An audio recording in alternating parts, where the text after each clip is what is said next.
안녕하세요. 박교논술의 배병진입니다. 오늘은 2022학년도 단국대학교 논술 모집 요강을 살펴보도록 하겠습니다. 단국대학교 수시 모집 인원 1532명 중에서 논술 우수자는 330명 모집하고 있네요. 이제 그 중에서 우리는 인문 논술을 살펴봐야겠죠. 그래서 인문계열 같은 경우는 논술고사가 11월 20일 토요일이네요. 이제 수능 직후인데 이제 단국대학교 같은 경우는 논술 문제가 수능 다음날 하루 준비해서는 상당히 난이도가 있는 수준입니다. 그래서 좀 더 미리 체계적인 준비가 필요하다는 말씀 제가 드리는 바이고요. 그다음에 오전과 오후로 나뉘어져 있는데 이제 이것은 지원하는 학과에 따라서 조금 차이가 있습니다.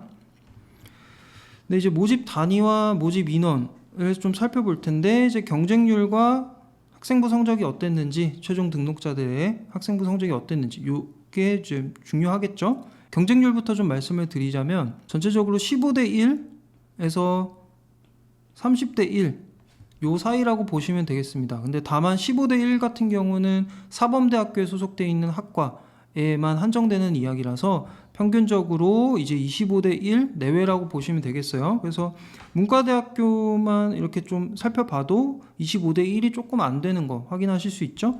그래서 최종 등록자 기준에 이제 학생부 성적을 보면은 2등급 후반에서부터, 그러니까 거의 3등급에서부터 6등급인 학생들이 최종 논술 전형으로 등록한다고 보시면 되겠어요. 근데 이제 평균적으로 4등급에서 5등급인 학생들이 이제 성적이 평균이 4등급에서 5등급이다 라고 보시면 되겠습니다.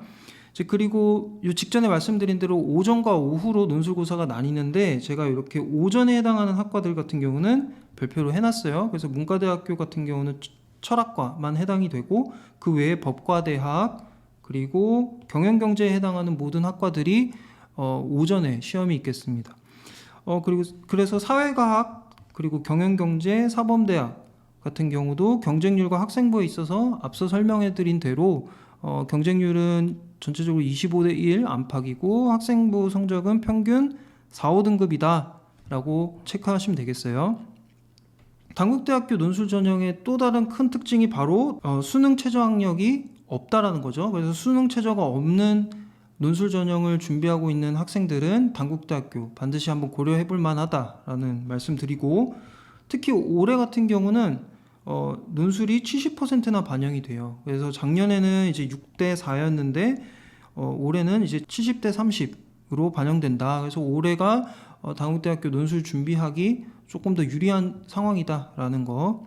그리고 학생부 반영 방법을 좀 간단하게 살펴볼 텐데 이제 인문계열이니까 이제 우리는 여기만 살펴보면 되죠. 그래서 국어와 영어를 30% 반영한다. 그래서 언어 영역을 조금 더 가중치를 두고 있다라는 거. 그래서 수학은 사회와 마찬가지로 20%만 반영한다고 되어 있네요. 그리고 나머지 사항은 사실 다른 학교들과 일반적으로 동일합니다.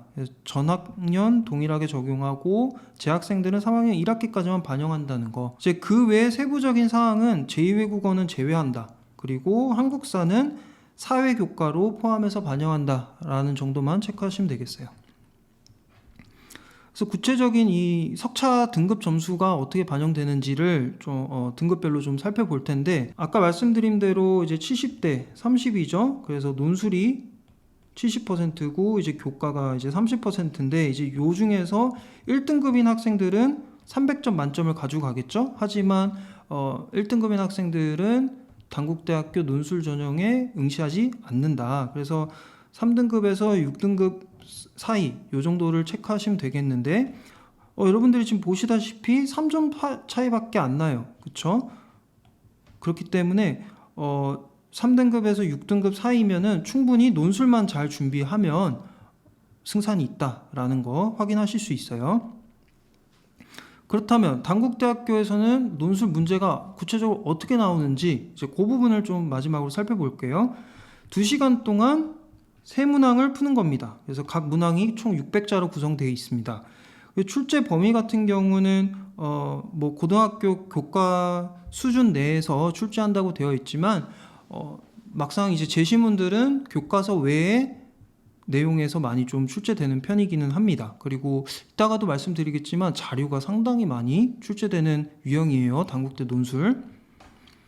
자, 그리고 또 다른 게 바로 1번, 2번, 3번이 그 문제 유형이 상당히 다 상이하다라는 거예요. 그래서 1번 같은 경우는 주제어 제시 및 요약 설명형이라고 되어 있습니다. 그래서 여기서의 핵심은 제시문 가에 나와 있는 주제어를 명확하게 파악하는 거고 이제 그것을 중심으로 요약을 하는 겁니다.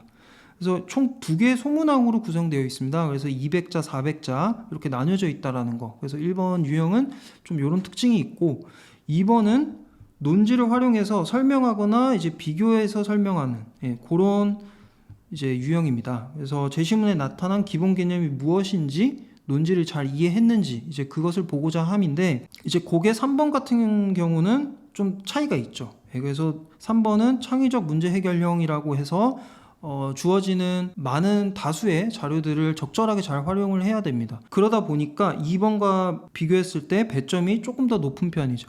그래서 작년 기출 같은 경우는 오전, 오후 모두 표와 그래프가 11개나 출제가 됐어요. 이렇게 자료도 많이 출제가 되고 1번부터 3번까지 각 문항들이 유형이 다 상이하기 때문에 좀 체계적이고 미리미리 준비할 필요가 있다라는 거 다시 한번 말씀드립니다. 자, 그러면 작년 기출 좀 간단하게 살펴볼까요? 문제 1번 같은 경우는 말씀드린 대로 제시문 가가 핵심이에요. 그래서 여기서 어떤 주제를 나타내는 단어 하나를 명시를 해야겠죠. 그래서 정확하게 찾아야 됩니다. 그래서 그 단어를 중심으로 가의 내용을 요약하는 거. 이제 그게 1-1번이고 1-2번은 위에서 찾은 그 단어를 활용해서 나를 요약하고 다를 설명하시오라고 되어 있어요. 그래서 문제 1번에서는 제시문 가가 그만큼 중요한데 여기서 체크하셔야 될 부분은 나를 요약하고 다를 설명하라고 되어 있죠. 그래서 요약과 설명 이런 문제 요구 사항이 명확하게 구분되어 있다라는 거. 그래서 쌤 이거는 어떻게 차이가 있나요?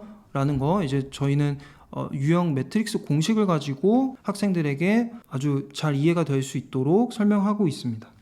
자, 이제 문제 2번으로 넘어가 보면 가와 나를 모두 활용하여 라고 했으니까 가와 나가 기준이 되겠네요. 그래서 이 기준으로 다의 문제점을 정리하고 라, 마, 바를 모두 이용해서 다를 개선하기 위한 방안을 논술하시오 라고 되어 있습니다. 상당히 해야 할 게 많아 보이죠? 게다가 문제 1번과 문제 2번 그리고 문제 3번 각 문항별로 활용해야 되는 제시문들이 다 달라요.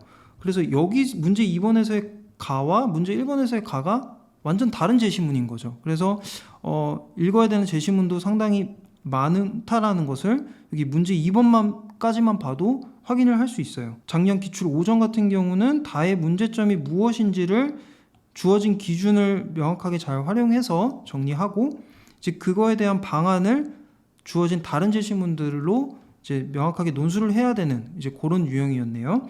이제 문제 3번 같은 경우는 제시문 가가 나의 문제 해결에 어떻게 도움이 되는지 그 이유를 설명하라고 되어 있습니다.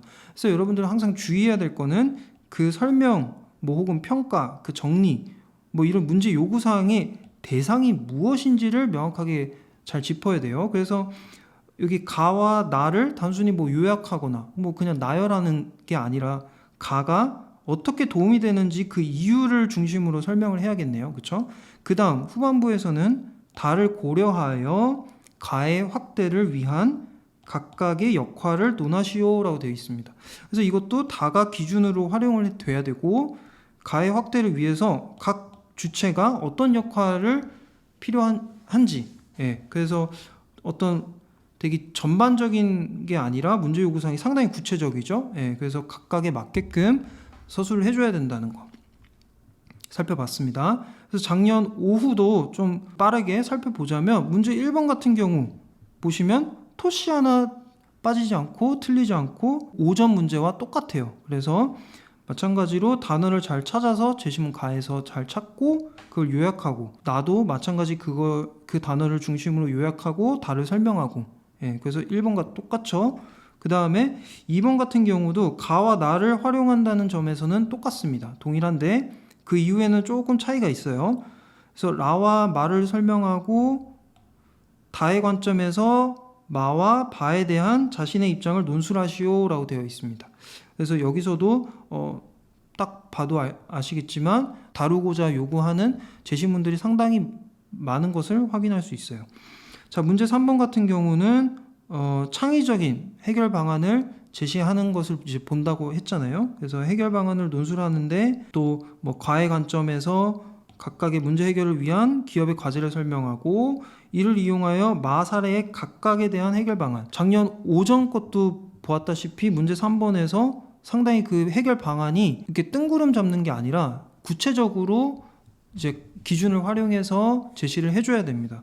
그래서 그렇게 할 때 전반적으로 해결 방안 같은 경우는 이제 박교 논술에서 문제, 그리고 그 문제의 원인, 그리고 기존 해결 방안의 한계점, 그리고 그 대안을 제시할 때 추상적이고 구체적인 것으로 나눠서 답안을 서술해줘라 라고 해서 유형 매트릭스를 이제 활용해서 설명을 드리고 있는데, 이제 단국대 같은 경우는 여기서 충분히 이제 문제 요구사항이 구체적이기 때문에 거기에 맞게끔 차근차근 서술해 줄 필요가 있겠다라고 말씀을 드릴 수 있겠습니다. 네, 그래서 이렇게 단국대학교 2022학년도 논술 모집 요강을 좀 살펴봤는데요. 좀 정리하자면 단국대 같은 경우는 수능 최저가 없다. 하지만 이제 수능 직후에 이제 시험이 있고 수능 다음날 하루 준비하기에는 난이도가 어느 정도 있는 편이고 문제 문항별로 유형도 상당히 다르기 때문에 자료도 상당히 많이 출제되고 그렇기 때문에 좀 미리